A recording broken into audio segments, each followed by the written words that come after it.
Guten Tag, Herr Benkert. Guten Tag, alles klar? Alles gut. That is my United. United. Yeah. Since you're showing off your cool pen, this is what I get. It looks like some sort of Sacramento.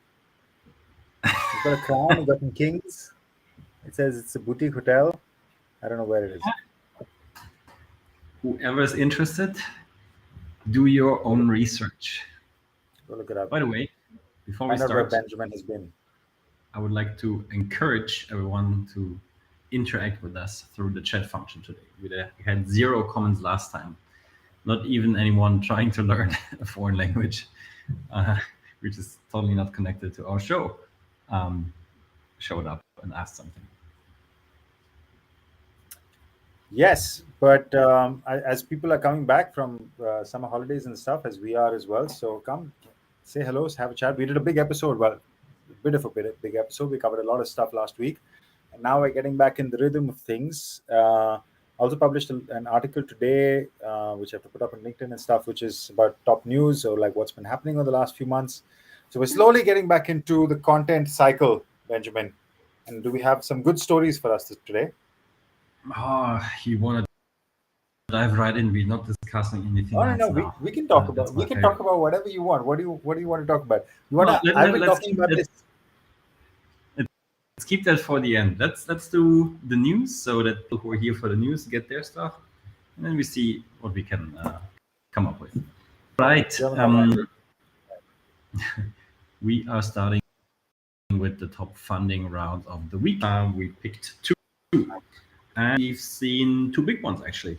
The first one being $100 million invested in Overtime. Remember the company? We've talked about it a couple of times. They started basically as a social media content production company with lots of focus on let's say high sports or let's say pre-pro sports. Yeah, they've been fairly successful, built a good reputation amongst the younger generations, and they have launched the Overtime League. I think it was last year, if I remember correct. And this year they started a second property, which is a football league. All of that was highly successful. They got lots of investment from famous people, just like that Jeff Bezos guy, Morgan Stanley. Those 2 upped their funding round as well, and now they have even more money to expand their universe. And if this article, they basically say, hey, we've been doing really well building up a brand. Everybody knows us. We have a target audience, the younger generation. Everybody wants to talk to. We have our high school league. We have our new football league, and now we got even more to expand even further. And with the backing of this time Liberty Media, which is not a small fish in the media pond, I guess they have a need for further expansion. That's basically all there is to know on this article. As always, you read everything. Stuff that I need to know. No, I think you smashed it, Ben. Keep going. Amazing. Then less money, but still a significant amount in the sports betting sector, which you are going to talk a lot more about in a minute. Good old Jake Paul. That guy doesn't stop raising stuff, start off getting his body hurt in some fights, all of that. So as we know, Jake Paul, and also as the headline says, media mogul, has a ton of things, has trillions of followers on social media, and he is not shy of using that. This time it's a betting project, and who's in bed with him this time? It's Joey Levy, the guy who also started SimpleBet, a company that we know. SimpleBet, a betting provider focused on micro betting, and that's the important part. So those 2, with a bunch of others, start a new micro betting and media company. So basically matching or combining what Levy and Paul are doing into one new company, which is gonna introduce as they call it, what is the exact wording? Let me check that. direct to consumer sports betting company to focus predominantly on micro betting. And you can actually check out their website. I think they linked it here somewhere. It is basically what SimpleBet has been offering for a while now. Now, just in a dedicated app, so directly to consumer. And within a game, you can say, okay, there's a corner kick. Will there, I don't know, be a goal resulting out of it? Who gets the next red card? Will the penalty go in? Will the field goal go in or not? Like those small bets you can make during a game instead of focusing on, let's say, who's going to win the game. And what we see there, I don't know, is nothing new. It looks like, I would say, almost a standard SimpleBet interface. What is a bit disturbing to me is this part here, because they say they want to bring the TikTok element into the betting offering.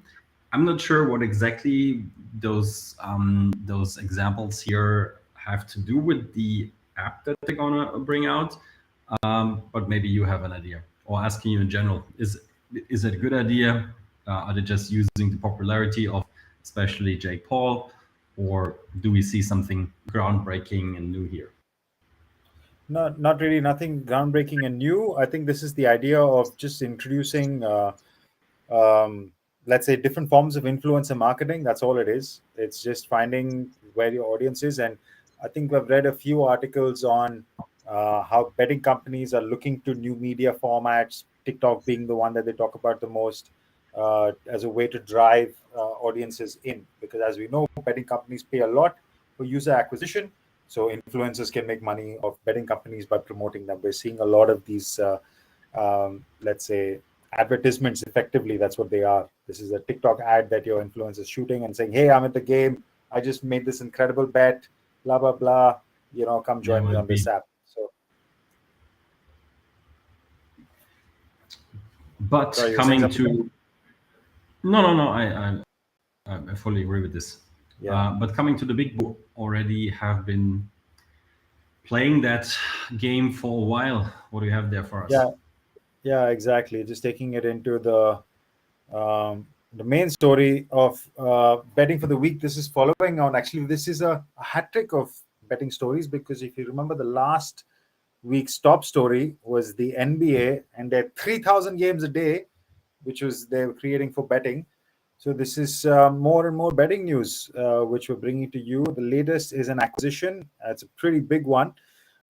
Entain acquiring Supersport for about say 690 million euros, give or take say $700 million.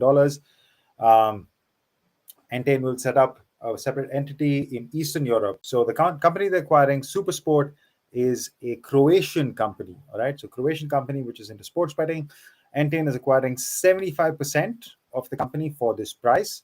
75% for 700 million. So give or take, Supersport is valued at 1 billion. Yeah, this is a sports leading gaming and sportsbook operator in Croatia. How the article is mainly technical about how the deal is going to be structured and which the banks are, etc. But the focus market is Central and Eastern Europe is a highly attractive growth market. I wonder if it's highly attractive mainly because it's not as regulated as Western Europe, where betting is much more strictly operated, especially in the UK where it is legal. But even then, sports teams themselves don't get involved. In Spain and Germany, it's all fairly regulated. Eastern Europe is still open market. The acquisition is set to value Supersport at 920 million, which is 10x of their almost 10x of their EBITDA, etc., etc. And then it's how it'll be financed. To talk about legal is fairly technical. I mean, it's just a big acquisition. Entain, which is already a pretty big company, getting bigger. Also, just to follow up, this is an older story, but Endeavor, which is for any fans of Entourage, the guy Ari Emanuel. Yeah, I don't know if you know all that backstory, but this is effectively Ari Gold from the show is based on a guy who runs Endeavor, Ari Emanuel. Don't quote me on that, but this is a very popularly known rumor. But yeah, anyway, Endeavor, who've been getting big into the sports world, they're looking to buy Openbet. This deal was actually announced last year in September, The deal was announced for $1.2 billion by Endeavor buying Openbet. Deal price has been reduced by a third. This announcement also came out in July. I just brought up the news now since we talked about it before. But yeah, it's come down by $400 million. So they're acquiring Openbet for $800 million. Even then, it's still a huge, huge deal. The reasons for this revised price are not clear. But yeah, there you go. That's Ari Emanuel. Openbet is a leading sports betting company that offers, it's obviously huge global base, 75 global customers across the US, UK, etc., etc. Endeavor, remember, already has a sports betting unit with IMG Arena. I mean, going to details, we're just seeing a lot of big companies finding new ways to enter new markets. I think that's the main point of the story. Yeah. So it's the betting space, which we're seeing so much traction in the US and so much in the US, so much innovation, so many new companies. The leagues are getting involved, etc. In Europe, the leagues are still staying out, but there are still a lot of big deals happening. And it just goes getting more and more to the topic of how sports is looking to sports betting as a way of squeezing that sports fan. And there are new companies who want to get on in the action. It's more of the same.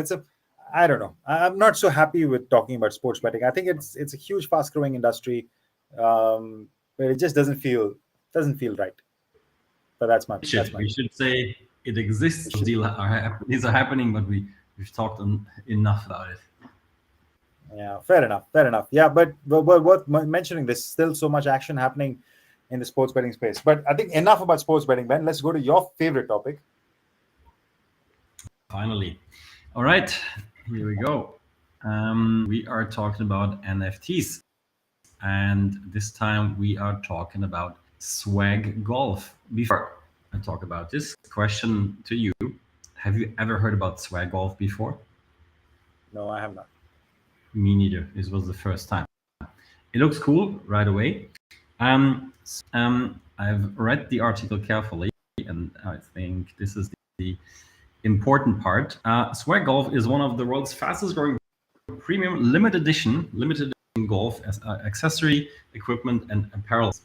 And I find it sort of, I wouldn't say genius, but pretty cool, because what do you connect with golf? Like the outfits from golfers. Typically, let's say clean, like let's say very decent, all of that. But if you look at, let's say, the swag golf offering, let's go to their website, they indeed bring some sort of swag to the golf court. And here you see some some calls from Red Sox and other collabs. So it brings some color and energy to a sport that's, let's say, rather clean. And now they have come up with their first NFT project, and this is why we're featuring them in our show today.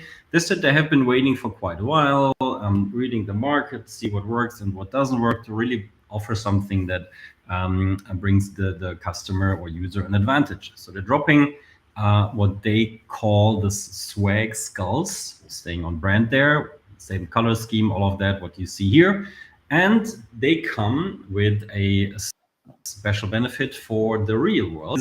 You are allowed or guaranteed to get one of their items in the upcoming drops. And what I've found out then is they indeed operate like the sneaker industry, like other parts of the fashion industry that operate in that drop logic, like having scarce drops, therefore driving demand, higher prices, all of that. And it seems like the swag golf drops often sell out in minutes. And with one of those bespoke swag skulls, sure if that's true for all of them or just special ones, you get a guaranteed spot, and then you can buy something in that drop. They also talk about you get access to experiences. They didn't really specify that, but of course you get access to their Discord, hear about other innovative stuff. So just from reading it and looking at it, they seem legit. Of course, at the end, they just want to sell stuff. That's obvious. But it seems like they have thought through, and they have taken their time to actually check what's happening there. So I do like it. That's my point. comment from your side before I move on to the other two?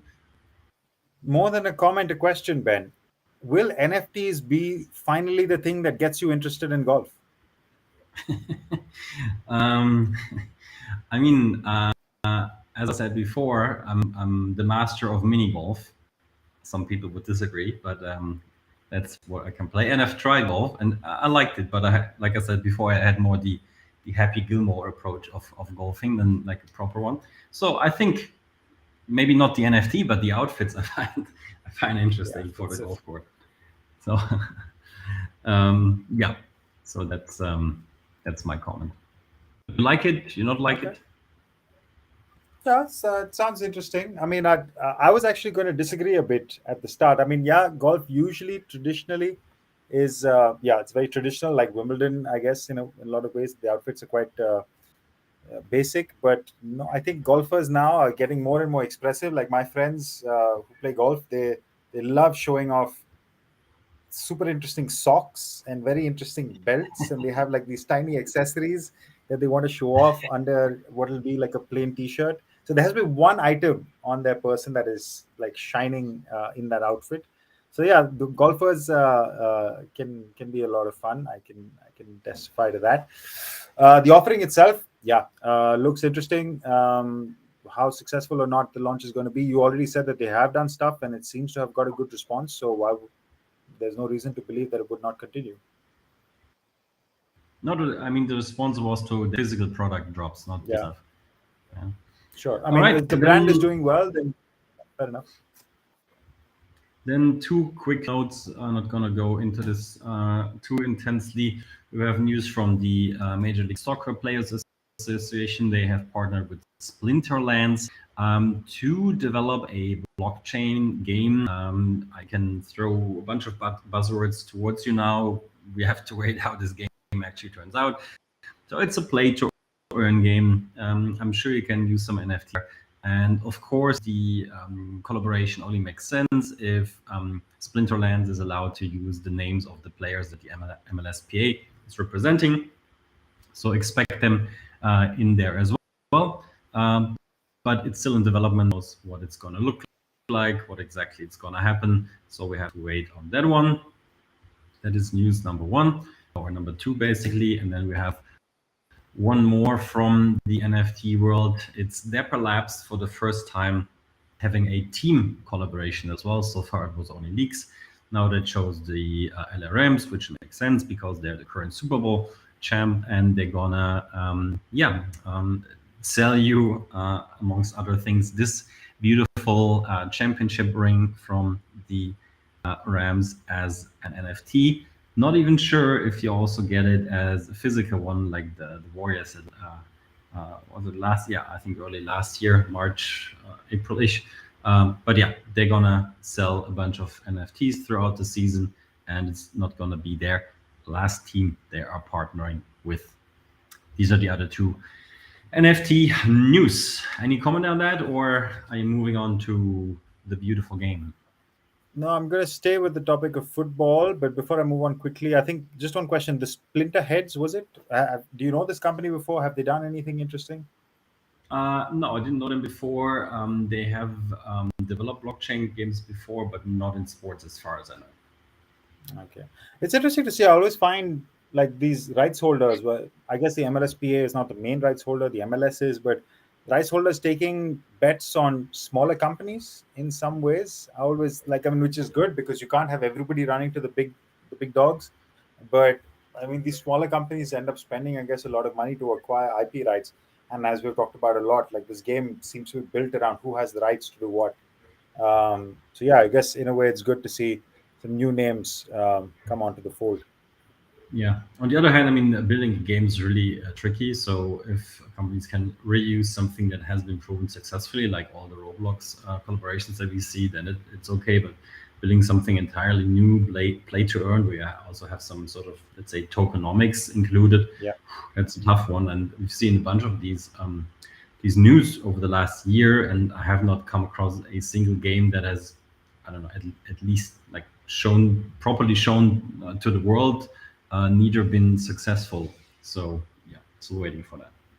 Yeah, good point on the tokenomics thing, because I know the SEC has been talking about this for a while, about introducing regulation, even on regular NFTs.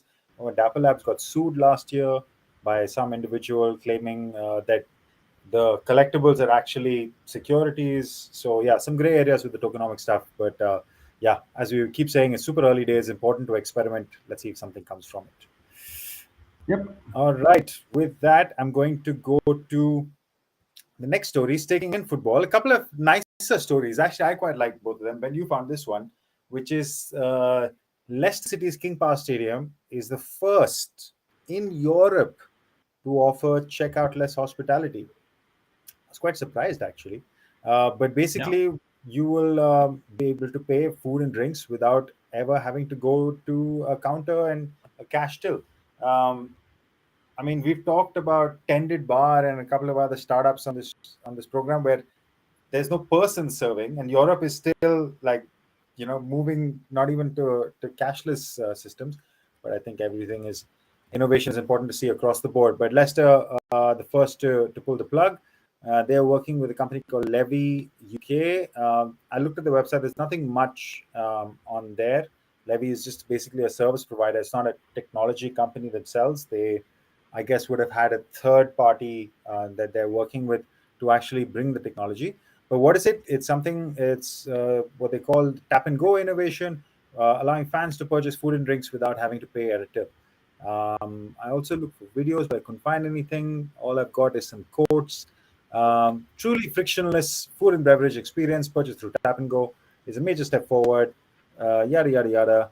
But they want to bring their first-class food and beverage offerings. Will make the future of hospitality accessible to our guests. I think the main thing about this was that they're going to be the first, and I don't know if it puts a clear timeline on when this will be launched. But the King Power Stadium suddenly became a bit more interesting to visit. Anything to say, Ben, before I move to the next story? Yeah, it's one of those topics where I'm always surprised why it takes so long. I mean, Yeah, we see Amazon experimenting since years with like the same technology for supermarkets, right? I always wonder yeah, why is it not happening? I mean, the case is clear. Is the tech not there? It's I don't know. So that's my question. It's one of those where it's so obvious. It's the same as last week we spoke about the body cam in sports from the FC Cologne innovation game. They get yeah, so much applause for this, but it's been around since I don't know 4 years, and yeah. they're just the first ones who put in the innovation game, and everybody's like, "Wow, this is crazy." So I don't know. That's what I want to. Yeah, I think also, I mean, the part of it, I think, is the technology might have certain chinks which, yeah, need to be ironed out. But a big part of it is also like who is the first one to take that plunge and prove the use case, and which is why, like, I think leagues like the MLB, for example, they have those lower leagues, the feeder leagues, where they can really test out good technologies, whether it's on the fan side or on the performance side. I don't know if the Premier League does anything. Over here. It's almost the reverse in Europe, where it's the top teams who are more innovative, and the lower teams will follow rather than becoming the test area or the experimental zone. So yeah, maybe it's a bit of that. Maybe it's a bunch of other factors. Let's see.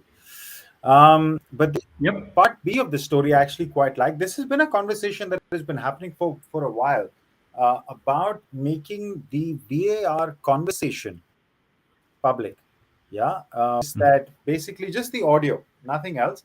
That the conversation, as you can see, the referee right now, he's looking on the screen, but before he even gets to the screen, the moment the referee is told in his ear that, hey, there's an incident we are investigating, we think that maybe you need to keep an eye on it, but hold on.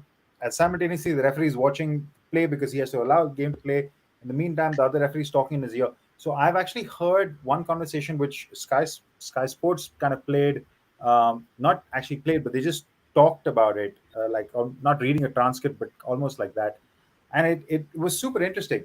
And well, some of the commentators were talking about, hey, why not make this public? Because this actually will tell the fan about how much work and what is the thought process, why the referee makes the decision that they do, rather than the fan just sitting there in the dark completely, you know, which yeah, I mean, I was in the stadium for the other day, like when you just sat there and there's a goal and VR is checking, you're just sitting at the screen. and even those 30, 45 seconds, 60 seconds feels like an eternity. But yeah, if you can hear what the referees are talking about, I think it's a super interesting proposition. The Premier League is talking about it actively. They could even go ahead by next year. However, this is not going to be live. Richard Masters, the chief executive of the Premier League, has talked about the audio recordings between the referee and his assistant may be shared publicly after the conclusion of the matches. So you get it at the end of the game, maybe at the end of the day or something. It'll be up on YouTube or something like this. The desire is to be more open with the fans about referees' decision making and how we precisely like to work it out. Major League has been already trialing, sharing records of conversations on officials on YouTube, and Vlad goes on with some quotes and stuff. But in general, I think this is a nice idea. I think maybe making it live real time is some risks. As we already saw in Formula One, they experimented with it to make the real time conversations between the race director and the team principals, and it all is super interesting as a fan. But one bad conversation and the whole idea gets chucked out. So you don't want to take that risk straight away. But after the race, or so after the match in this case, why not? I like the idea. Yeah, I fully agree. For the reasons that you mentioned, I think it's also an educational part of the game where fans fully, I mean, not everybody will, but many fans will understand certain decisions, which I think makes sense if it's so controversial. Um, what I don't like about this that it's only after the game, and I understand the concerns. However, I think there is room for, let's say, compromise. And I give you an example for that. When you watch an American football game, there's also this. I mean, the referees throw their flags, the yellow flags, and they discuss with each other, and then they clearly communicate, like with pressing some button, like to everybody in the stadium, and therefore also to the visitor at home, what the decision is. Yeah, it says, I don't know, number 33 offense holding, 10-yard penalty, second down, so and so many yards. If they would at least say that, that's much better. As I mean, you've seen it yourselves. What they show on the screen, that is so bad, in my opinion, because it takes forever to pop up, and then sometimes the result only pops up, let's say, a minute after the game has continued. So I don't know who's operating this, but I think that is not so great. So I think it would be great if they would say, okay, number 7, I don't know, Cristiano Ronaldo, offside, or I don't know, somebody was holding. It's not that hard, and I think the interaction could already help. So you're saying you don't need to hear the full decision making, but at least Yeah, some clear direction, which is say, the hey, result. this is investigating a potential handball by player number 7 on number something like that. That as well, but more importantly, like communicating the result. Like the referee speaking to the audience. Of course, Sure. they'll get booed and maybe applause or whatever, but like giving them the chance to express what happened. Because if you watch the game in the stadium, you have no clue, because Right. you understand, okay, there is an investigation. You mostly don't know about what, and then you get the result, but not by explanation or showing it somewhere, or only like delayed. I think it could help. I see what you mean, and I think that's a nice middle ground, because maybe they don't want to make the full conversation public, but at least at the start, this is exactly what we're investigating, so everybody knows, and maybe at the end, this is exactly what we took, and in one line, why we took it. Okay, that was a handball, that was a foul. This was not a Yeah, foul. That's why that was a dive. Just one line, and maybe after the game, if you want to release the full transcript or whatever, then yeah. that's perfectly fine. Yeah, Because fair enough. I like mostly that. mostly you're what exactly happened. Yeah. Yeah, you don't know. Yeah, that's absolutely right. You don't know what they were checking. You don't really know why they took the decision. Fair point. Yeah, but yeah, either ways, I like more transparency. I like the conversation with referees more. It's all makes for good viewing. Yeah. Speaking about good viewing. Whoa, Ben, Ah, smashing in there we go. segues. There we go. I made that up on the go. That's that's how I operate on the show, my friend. That's how we do it.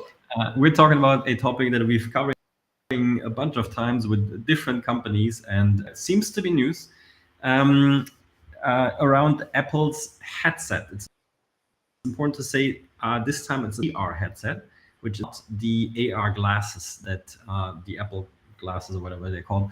that we talked about before. It's about the VR headset. And there seems to be news, and this article very nicely summarizes what we already know so far. And the news is it's going to be expensive, between 2,000 and 2,500 US for a multiple the price of what example is, for example, is Meta offering with Oculus. And that's mentioned in a different article, there might only be 1.5 million units at the beginning. So definitely a big difference to Oculus and all the other headsets, or definitely other Apple products. And yeah, it seems like it's going to come with the very powerful ones. And yeah, it can be combined with the glove from Apple, or finger gestures, and a bunch of other stuff.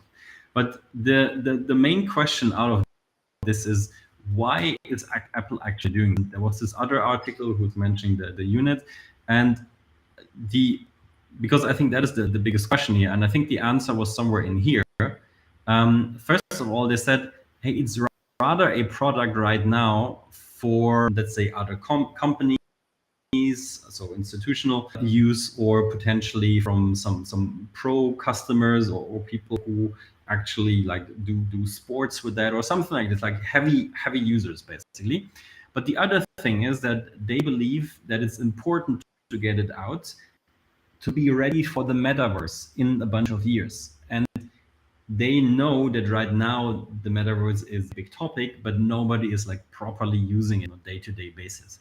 So the hypothesis here seems to be, let's get this out, let's get people involved, get feedback, develop stuff with people who buy it or who we work with, and therefore make sure it's ready for whenever the metaverse is mass ready. In the meantime, we can still do some AR stuff with the glasses, but I think they just have to start somewhere. So that is how we're reading this news. Did you read it the same way? Different opinion? Things to add? I don't know. Yeah, I mean, you start with the price, and straight away the signal is from the price that this is not for everyone. This is not a mass market product. Apple doesn't intend to make it mass market. So I was like, okay, that's interesting.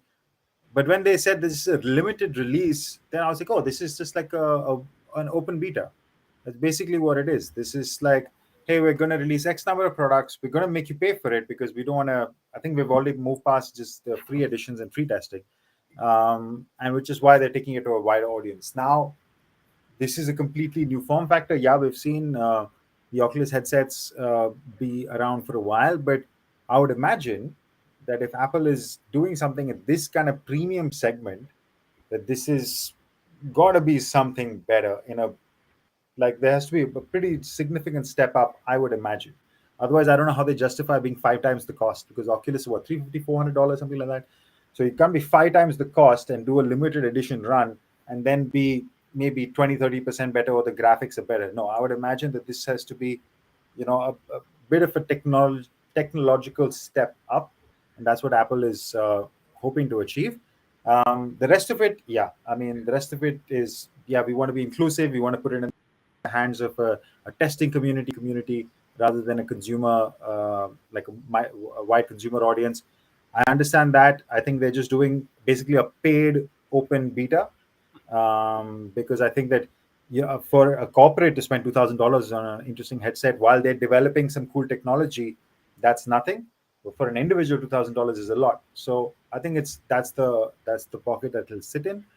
My only thing is, like I said, I would expect that these glasses will be a pretty significant step up, either in the form factor. Like you've seen the Unreal Airs, which are basically sunglasses. We've seen different glasses do different things. Um, Whether this will be as cool or technologically that developed, that remains to be seen. But interesting news. Interesting news, definitely. Yeah, and January 23 is when they're supposed to come out, so that's almost around the corner. I mean, almost Yeah. soon to be entering the last quarter of the year, unfortunately, in a couple of weeks. So not that far anymore. Ben, I think we've been talking about buying an Oculus headset for a while. Should we just wait and buy the Apple one? Maybe we should. Maybe it makes the most sense. Um, Maybe it makes it- at the beginning, we said we would talk about some random stuff at the end. Now we talked 35 minutes. It was longer than expected. Just one. I want to get your opinion on one topic, which I think is the most interesting of this week. We talked about before FC Barcelona as the topic. It's going to be really interesting because on the weekend La Liga starts. They cannot register all the new players, No. and it seems like today is like the deadline day for Frankie De Jong for weird reasons. So what's going to Yeah. happen in the next 48 hours? That's my question to It's you. insane.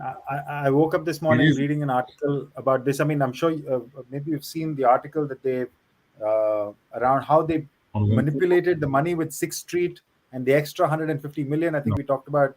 No, Oh, okay. yeah, Basically, yeah, yeah. yeah, yeah, something like what we talked Paying about them last week. and lending it back to them. Yeah. Just brilliant, brilliant stuff. So I would say one thing: Barcelona has had some of the most creative accounting or like I actually my Some question is I don't some know if tiki-taka accounting. tiki-taka accounting. I don't know if accounting companies are like proud of and saying, "Hey guys, that's an amazing example," or everybody's so pissed off, like, "Hey Barcelona, you're doing publicly what we've been doing privately for years and years and years, and now you're telling everyone about our tricks. So shut up, like keep the magician who doesn't share his tricks kind of Good story." I don't know question. what it Good is. question. Yeah, because it sounds insane. It sounds ridiculous. I mean, the kind of things that they're coming up with, the kind of things. I mean, now they think the whole contract with De Jong is illegal. Oh, it's an incredible shit show, but one that the whole footballing sports world is sat there watching. Like, how is this happening? How is this happening? And you're right. I think today's the deadline. Within this week, we'll see. I mean, as a fan, I would be so furious what some people have made out of the club because I mean, it's still a wonderful club, right? I mean, so much history, so much tradition, so much like people all around the world like really into the club. But like sometimes the people who are running it, they bring it in such a weird position. I don't know. It's Actually, one thing I'll unforgivable. say is you mentioned the word fan. And over here, I'll take umbrage with the FC Barcelona fans because even the way they have come out on social media does not represent the wider fan base, etc. Yeah, of course. But Martin Braithwaite, who came on during a preseason friendly, the guy has done nothing wrong. He has not been No, paid wages for a year, and he was booed off like coming onto the pitch. Like, I mean, okay, if the fans are saying that maybe this guy should not be playing for us, he's not good enough, whatever, but you're just going to boo him, a guy who's taking pay cuts to come in and put on that jersey? Like, that's, I don't know. That seemed that's ridiculous. ridiculous. He was performing quite well for it. Yeah, he's done That's all the other right. point. Yeah, so let's not forget that. Same as Memphis Depay. But yeah, to be seen. So what? Okay, question. We're gonna discuss this next week. Then, what do you Yeah. think is gonna happen over the next 8 hours? Can Barcelona register the new players, and will Frankie De Jong stay on his current contract in the new season? These are my two questions. Oh, big questions. Okay, let me put it this way. I think there will be a big adjust, like something big will happen. Like either De Jong Yeah, suddenly has to like bite his tongue and renegotiate to go into the lower contract, which is basically his original contract. That's what they're asking him to go on to, which I think would be a big step back for De Jong to take, and he would have to really trust in Barcelona, in Xavi and Laporta for doing that. If I, who am I? I'm nobody. But if I, or I think most people are in this position, they'd say, I don't want to put it, but like they'd show Barcelona some fingers and say, guys, the way they've treated him publicly for so long, they've given him no reason to take that step, right? So I don't see De Jong taking that step. If De Jong does not take that step, that means either Chelsea buy him within the next 24 hours because that's the only club left, or Juan Laporta has to get the sack or something because Lewandowski, Rafinha, Andres Christensen, none of these guys can sign. Like, so where do they go? Where do their agents go? So, I mean, I think this is a last minute transfer with some creative accounting between Chelsea and Barcelona, okay, I'm and going to more take egg the on the counter face of United. position. Then. I'm Sorry, going yeah. to take the counter position then because I have to. Okay. Now I'm going to say stable enough not to mentally stable and strong enough not to give into those pressures, and he's going to be as is, which means that the players cannot play this weekend, and then they will find a solution next week. But I don't.